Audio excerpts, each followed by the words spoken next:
guess who has another story placed with the Los Angeles Sentinel, yours truly. And I have to add, it's not just the LA Sentinel. My stories are now being published amongst 30 Black owned newspapers throughout the great state of California, in conjunction and strategic partnership between my agency and California Black Media. So get this one, y'all. Come on it. It's a doozy. So did anyone notice that Native American History Month just came and went, and the Black indigenous people of color just kind of, we didn't get no plaques or nothing, but people were starting to come around to Indian affairs, and some untold stories are now being told. So if you would just bear with me here, we have this amazing story.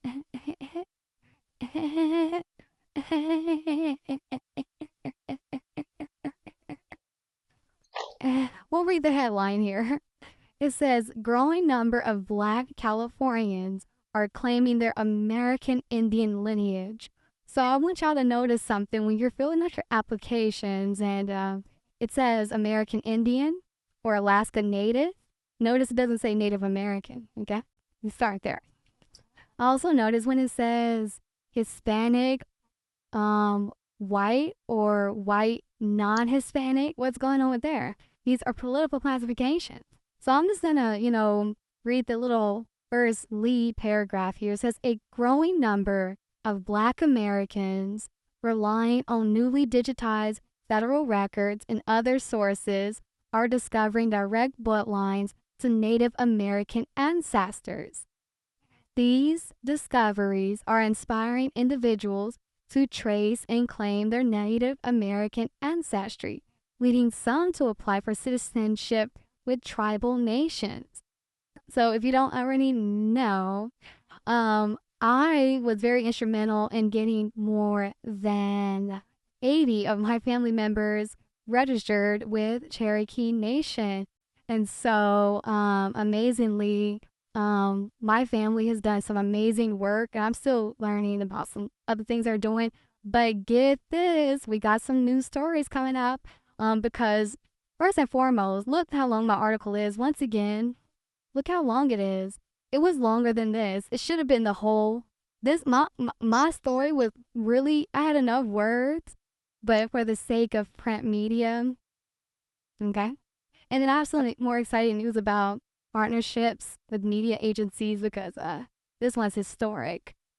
But I wanted to talk about my sources, the people that I interviewed for this story. These are people that are close friends, some of these people I've known for years, and they've been on this journey with me, and we are all learning about our ancestors. And so, but we keep digging, and that's the part of honoring and remembering your ancestors. So it was very interesting for me to write this story and not talk about my own, but I did include a quote from Principal Chief Chuck Hoskin, who says, let's see, we have to tell the whole of the story. This is Cherokee Nation Principal Chief Chuck Hoskin. He said this last year in 2022 during the 70th anniversary for the Cherokee Nation national holiday. And because of this important fact, the Cherokee Nation has committed to including the descendants of Cherokee freedmen. Remember, there was so many countless wars. So when you talk about slavery, you're actually talking about prisoners of war. But he said we have to acknowledge that we enslaved African Americans under our own law. If we ignore or suppress that, we do to freedmen and their descendants the same thing that's been done to Cherokee people. And you gotta be very careful with this quote, but I appreciate it. I included it anyway.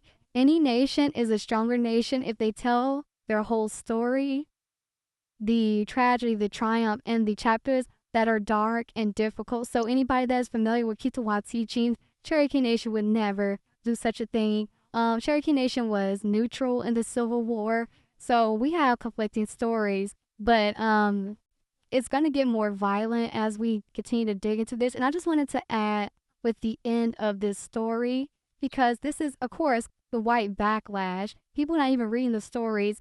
There's links alluding to this story, and I will say this: the story published, let's say on Tuesday at 9 a.m. I get up, I check the link, 900 comments. A few hours go by, I go out about in the day. The white backlash from this, best choice of words I could use, 1,500 comments. So I wanted to remind all those people that have the negative comments, keep it coming, because I'm compiling your comments as well. And they always say never get into an argument with somebody that buys ink by the ton. You might want to remember that. Buying ink by the ton. Okay? How do you think we get all this? Here.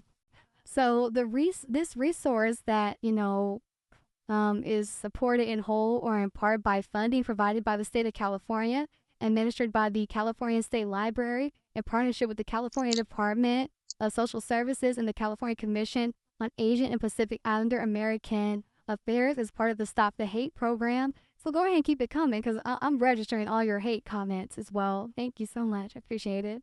Like, this is my side hobby. Wait till y'all find out what I really do for a living. To report a hate crime incident or hate crime, get support. You can go to California versus Hate. And so I'm going to submit all the hateful comments into the record as evidence to show people, for example, why people that possess a high amount of melanin, why they've been kicked off the rolls. I wanted to finish with this quote from one of my good friends. She discovered a rejection and denial letter. So some people may not find where their family was accepted. Choctaw Nation is on record for being one of the most racist tribes. When her ancestor, her 3 times great grandmother, who was nicknamed Indian Julia, as we quoted in the story here, she was denied acceptance into Choctaw Nation just based off her appearance alone. She's obviously a Negro. The space reserved for office use said on her application. She said, my ancestor's application for citizenship was contested in court with the Bureau of Indian Affairs for more than 3 years before ultimately being denied. The Choctaw Nation has consistently refused to recognize freedmen as citizens. They're in violation of their treaties, but come on, these are colonizers. Only the Cherokee Nation, may we add, and the Seminole Nation of Florida recognizes freedmen as eligible for citizenship. And then Daniel, my good friend Daniel here, he was adamant to prove his parents wrong. I'm gonna prove to my people, I'm gonna prove to my family that they keep talking about they Indian. I'm gonna show them that because of my research and my CRT learning and everything I learned in the university system, I'm gonna prove to the child is going to tell its parents and grandparents who they are. That's some backward ass, okay? So I just wanted to really point this out. You can head over. Again, the headline says, growing number of Black Californians are claiming their American Indian lineage. We are historically going to always refer to ourselves as American Indian because that is the name that we were classified as the United States was becoming a nation. So anyone have any questions? All right. So all the people that are hitting me up and learning this for the first time, if you need your girl to help you with genealogy, I guess that's like, I'm gonna got some Jamaican in there somewhere because the girl got so many jobs. But this is stuff that I do as a hobby, and it's pretty lucrative for me. And coming out of Native American History Month, I was more than happy to get this story on the record. And we're gonna run a series. Just give us time to sort this all out. But I really fought for this story. And what Principal Chief Chuck Hoskins said, I included it, but it didn't make the story that the Cherokee Nation fought with the British on purpose, okay? And then afterward, the Americans burned down a lot of the Cherokee villages, and the Cherokee were taken as prisoners of war during the American Revolutionary War. So all that slavery, we're talking about countless wars, French Indian Wars, And I also include the King George Proclamation of 1763. Didn't quite make the story.